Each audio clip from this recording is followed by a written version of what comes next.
Welcome back, everybody. Tomorrow is Friday the 2nd of July. The workout you have to round out your... Friday the 3rd of July. This is cut 3, I think we're on. The workout you have tomorrow is 10 rounds for time. It's an interval-based workout. We're hopefully going to be working for around about 2 minutes and then getting 2 minutes worth of rest. If you follow with me to the whiteboard, I'll explain what it's going to consist of. Your 10 rounds consist of the following. 30 double unders. Once you perform 30 double unders, you're going to do 15 plate bent over rows. You're then going to move through 30 air squats, and then you are going to sprint. I'll repeat that again. Sprint 100 meters.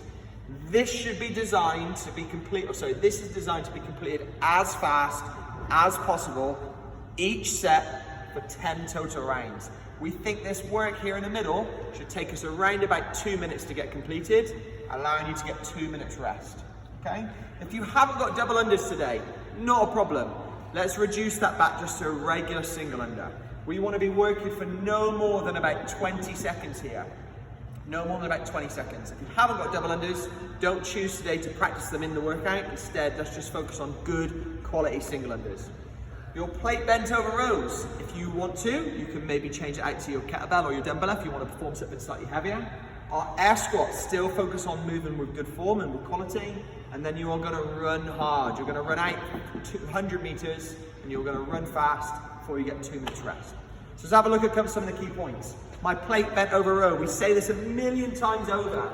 I'm going to stand all the way up to begin with, hinge through my hip, I've got a slightly bent knee. I'm then rowing the plate in towards my tummy. My elbows are nice and close, okay? And what I'm not doing is flaring the arms out to the side.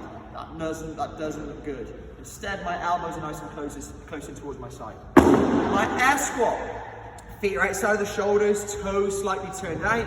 My knees are going to track my toes, and I sit my hips all the way back and down until the pockets on my shorts travel below my knee. Let's move through nice and quickly on these, but let's make sure we're not caving down into bad positions. What's smiling behind the camera? You obviously like this well look. You're then going to finish with your run, okay? Run out hard, find a distance. It doesn't necessarily have to be 100 meters, but we want it to be a hard effort. Don't just jog. That's the bit where you've got to really dig deep, and that's where you've got to push hard. Now, like I said, it's 10 rounds, working for 2 minutes, resting for 2 minutes. So you need to allot for around about 45 to 50 minutes in order for you to be able to get this workout in. It's not one you're just going to be able to do really, really quickly. We might maybe reduce the total volume back. Your coach may say to you that he or she would like you to perform maybe 6 to 8 rounds. And it might be that some of this work gets reduced back in order to maintain that intensity. Again, tomorrow your coach will tell you what is going to be best for you in order to be able to maintain that and get the right sort of effect, okay? The accessory work today, you're going to move through 3 sets for quality. We say this every single day. This isn't a time where you're trying to go as heavy as possible or as fast as possible. We're looking for good positions. You're going to perform a 100-foot overhead carry. I'm going to press my dumbbell, my plate, or whatever I might have at home, up nice and high. My shoulders are lifted up towards my ears. My elbows are locked out. What we're not doing is forming this position. If I struggle with my mobility, I might change it to a front rack carry.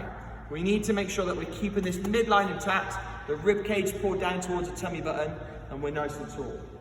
Once we've performed our overhead carry, we're going to work more on our core. We're going to do 30 seconds in our hollow hold. We might do it nice and long, which is more challenging, or we might do it nice and tucked, which makes it a little bit easier, okay? You've seen plenty of progressions towards that now over the last 103 days. I'm sure you know what these look like. Your warm-up, you're going to do 3 rounds for time, not for time, of 40 single unders. Let's practice keeping our elbows in close, our hands just out to our sides, our legs nice and long, and the jump coming from the ankles rather from the knees. Okay, we want to make sure that we're jumping nice and tall, keeping the legs nice and long. 10 lateral lunges. I'm going to step out to the side, both feet remain facing forward. I'm sitting my hip all the way down until it sits below my knee. Again, that knee tracks out over my toe, and the leg that I'm stepping away from remains nice and straight. 10, 5 reps to each side. We're then going to finish with a 30-second active squat hold. So I'm going to go all the way down to my air squat position, and I'm going to actively hold that position, fighting to keep my chest up nice and tall, fighting to keep my knees driven out, and fighting to maintain that nice erect torso. Okay, what I'm not doing is collapsing. I'm staying nice and high, nice and tall. Make sure you're getting a hip crease below your knee.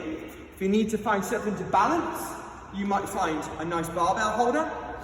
And you can sit down in that position, again, helping you stay nice and tall, getting into a nice strong position at the bottom, okay? If you have any questions, fire them over to us. If not, we'll catch you on the leaderboard soon.